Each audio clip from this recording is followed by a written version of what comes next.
Valhalla Rising is a bleak yet entrancing drama in which humanity is stripped down to its bestial core.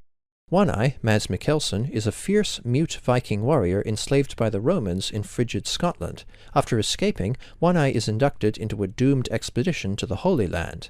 Director Nicolas Winding Refn cites El Topo and Planet of the Vampires, oddly enough, as influences for this film, but I view it as more of an update of Werner Herzog's Aguirre, The Wrath of God. It's Scotland and North America instead of the Amazon, a New Jerusalem as the objective instead of El Dorado, religious fervor as the Crusaders' motivation and a catalyst of their undoing, rather than greed and lust for power for the conquistadors.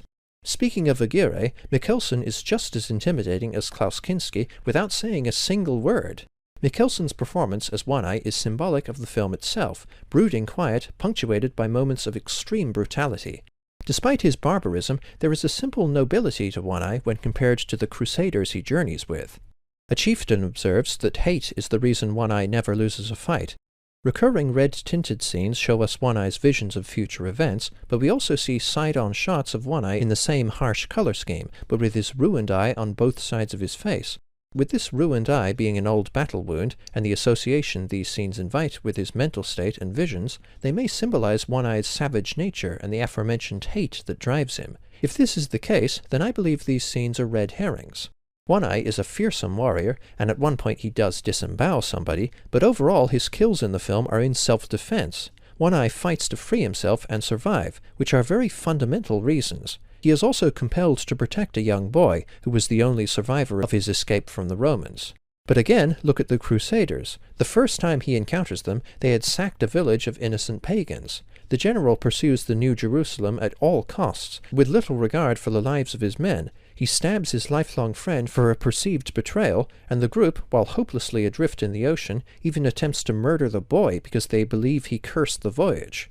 The best character studies, such as The Seventh Seal, American Psycho, There Will Be Blood, and Aguirre, further develop their subjects by providing insight on the characters around him or her. Valhalla Rising does this as well. Its nihilistic narrative demonstrates that with greater complexity of character comes a greater potential for evil, paranoia, distrust, and fanaticism. Subversively, Refn frames the savage One-Eye as the purest, most ethical character in the film, with the exception of the boy, of course.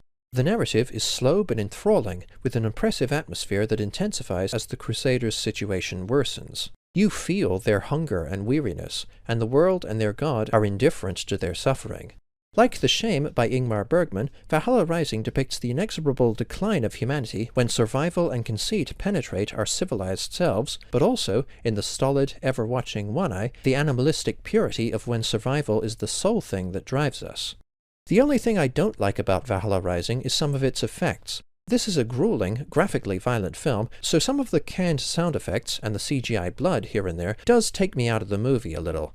Valhalla Rising is a grim yet meditative, superbly acted, and beautifully shot film, and earns 4 stars out of 5. Thanks for watching. Cheers.